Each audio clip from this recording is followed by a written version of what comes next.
If you've ever wondered how far an out-of-control HOA can go, wait until you hear what their so-called security guard did to my daughter.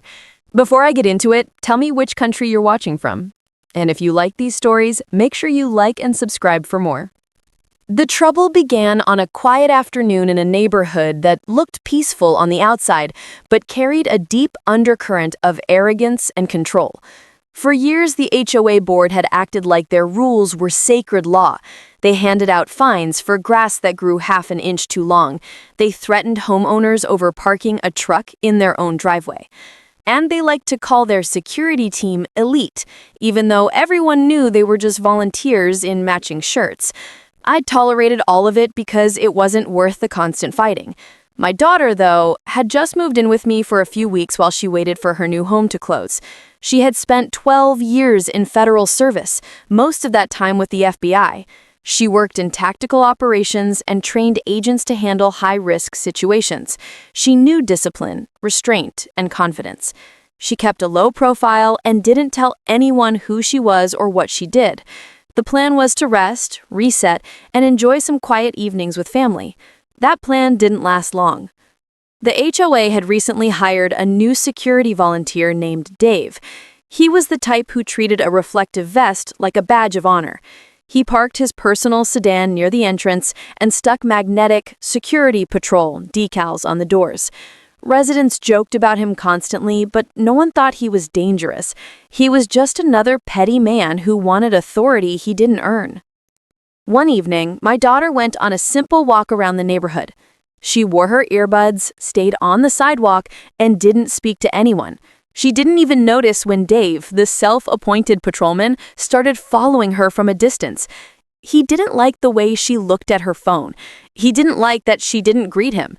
In his mind, that was suspicious. When she reached the intersection near the clubhouse, Dave sped ahead, parked sideways across the pedestrian path, and jumped out like he was chasing a fugitive.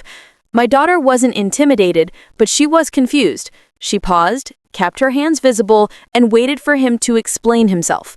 Dave didn't explain. He escalated.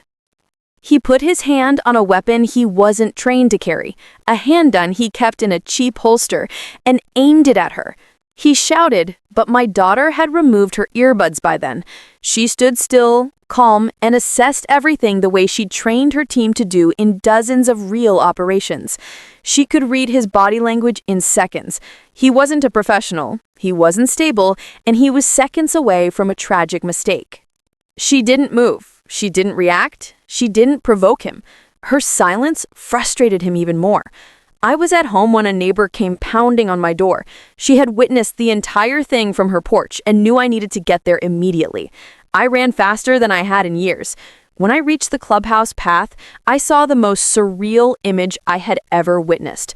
The community's pretend security guard was pointing a gun at my daughter, who stood completely still, her posture relaxed and her eyes steady.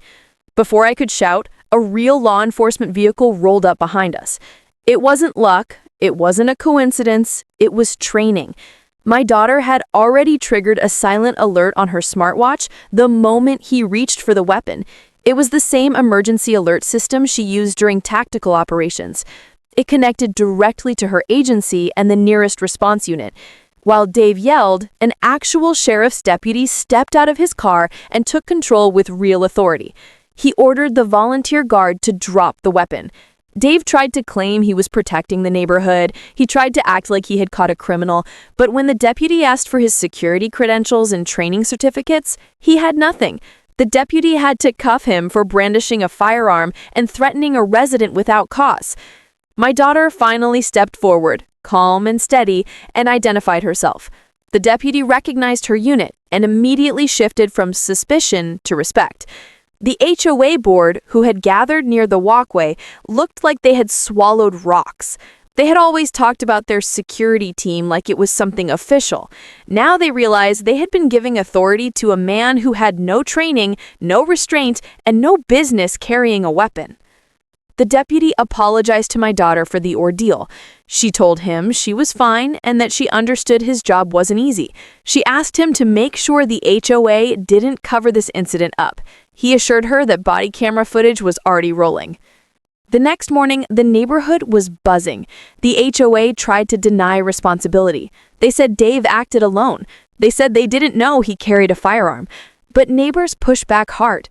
Too many people had seen the board hand him a badge sticker and praise him in newsletters. Too many neighbors had watched him give unwanted commands in the past. When the sheriff's office released the basic incident report, everything spilled into the open.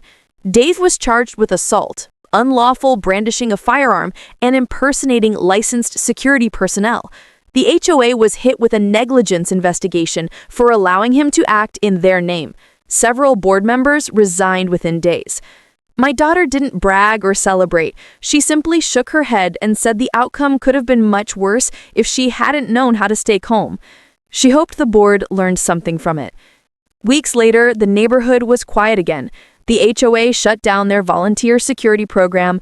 They hired an actual licensed security company for occasional patrols.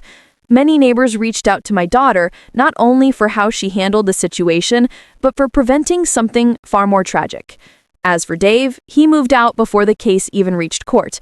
The HOA lost credibility. My daughter gained a weird kind of respect from people who had no idea who she was before that night. If anything good came from it, it was a reminder that authority means nothing without responsibility, and control means nothing without judgment.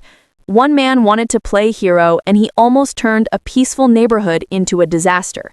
He never expected that the person he tried to intimidate had more real training, experience, and discipline than he could ever imagine. And that's how the HOA's pretend security team fell apart in one night. If you're still here, tell me which country you're watching from. And if you enjoy these stories, don't forget to like and subscribe for more.